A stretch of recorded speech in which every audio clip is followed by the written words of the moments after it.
Assalamualaikum warahmatullahi wabarakatuh. Perkenalkan, nama saya Safira Syanastia. Nama saya Kartika. Nama saya Nurul Sifa. Kami dari kelompok 8 akan mempersembahkan sebuah video untuk tugas mata kuliah Keuangan Islam yang berjudul Filosofi Keuangan Mikro. Selamat menyaksikan.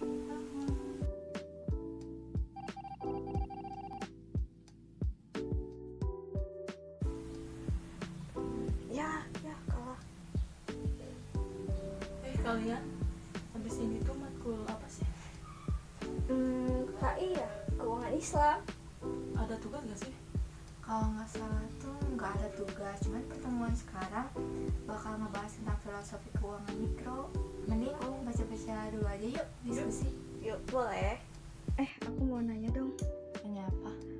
Usaha mikro dan kecil di Indonesia itu peranannya apa ya? Aku tuh udah ada dapat artikel kan ya.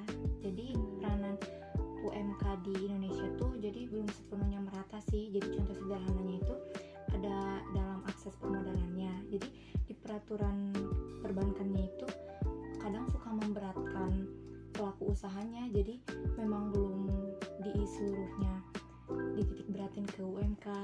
Terus ada faktanya juga nih. Jadi perbankan sebagai lembaga keuangan makro memang mengutamakan kehati-hatian dalam setiap proses bisnis yang dijalani. Nah, jadi dengan adanya fakta tersebut, UMK tuh jadi nggak ada salahnya buat nggak dilayanin, karena UMK juga punya risiko yang tinggi. Jadi kelompoknya juga dianggap nggak terpelajar, terus punya tata kelola usaha yang buruk, dan nggak ada laporan keuangan yang pasti. Nah, lantaran nggak dapat modal terus nih, jadi masyarakat tuh membuat LKM gitu.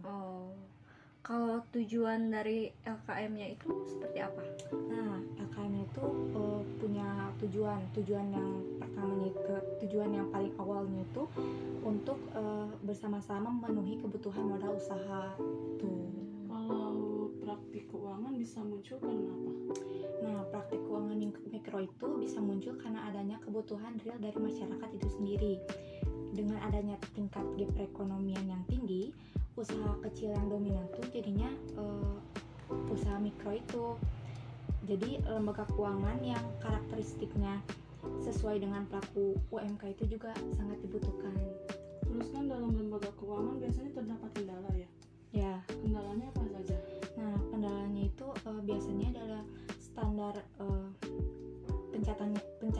pencatatannya itu kurang, terus nggak memenuhi adanya 5C. 5C itu ada karakter. Nah, karakternya itu dari usaha pelakunya tuh seperti apa, nggak ditanya lebih lanjut. Terus ada capacity. Nah, capacity-nya itu kapasitas dari modal yang akan kita keluarkan itu berapa.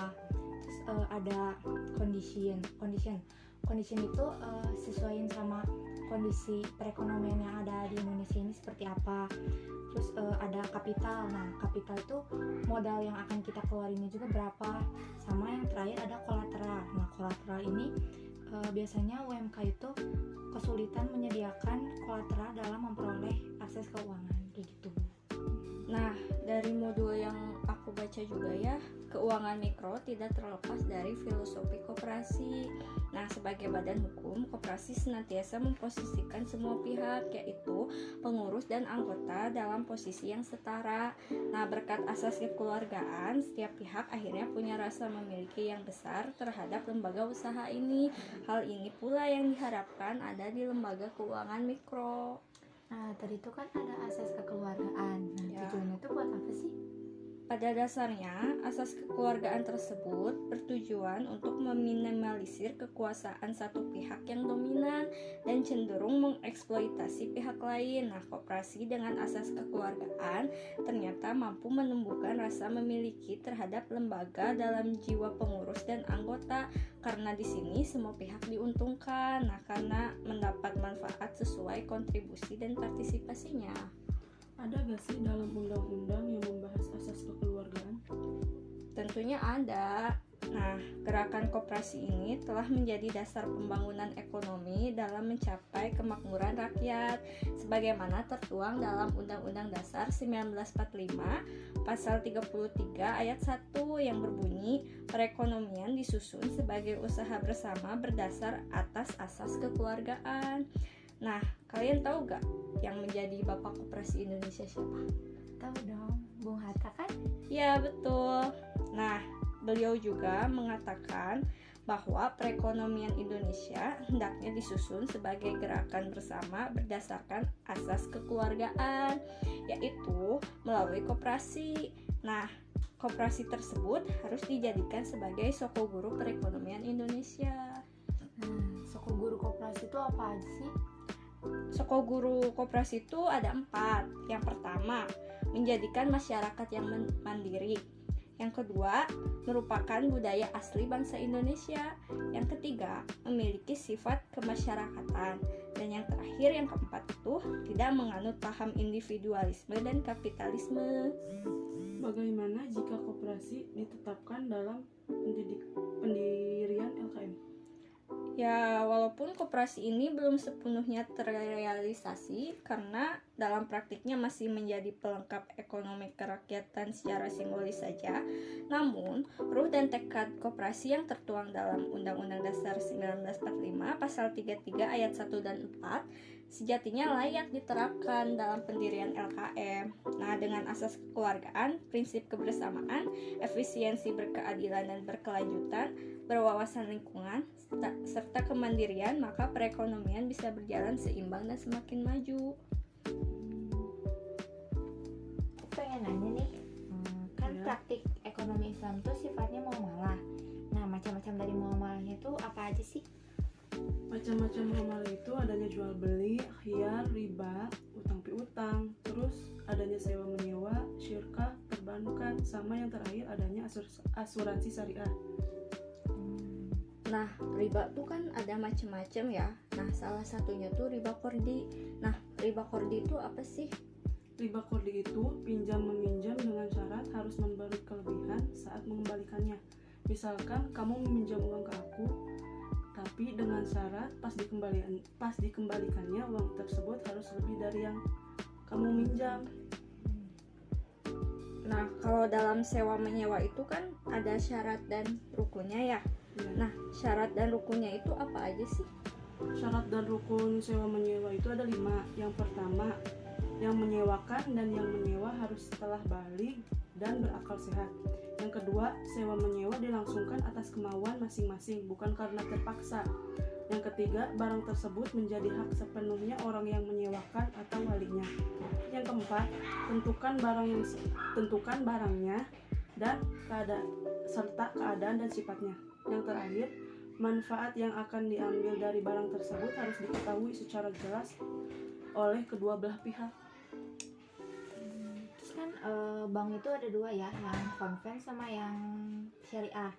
Nah, bedanya konven sama syariah itu apa sih?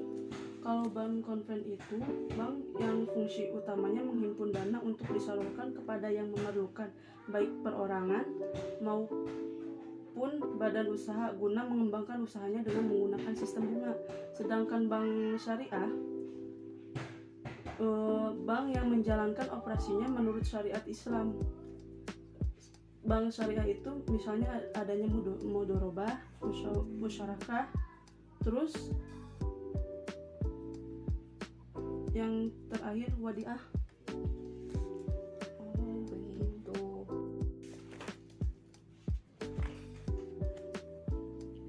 Beberapa menit lagi masuk kelas nih. Siap-siap aja yuk. Oh iya ya. Yuk.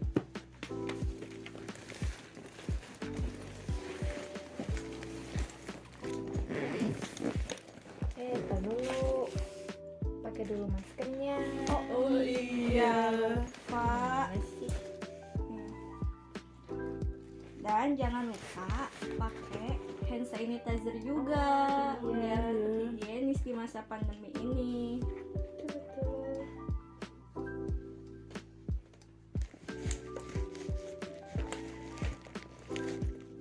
Aku mau ya. Boleh.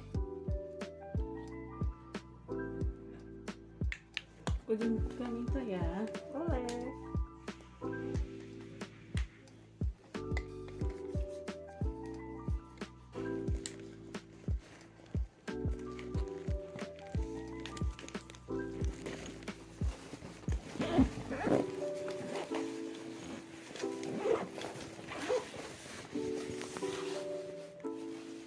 Yuk berangkat.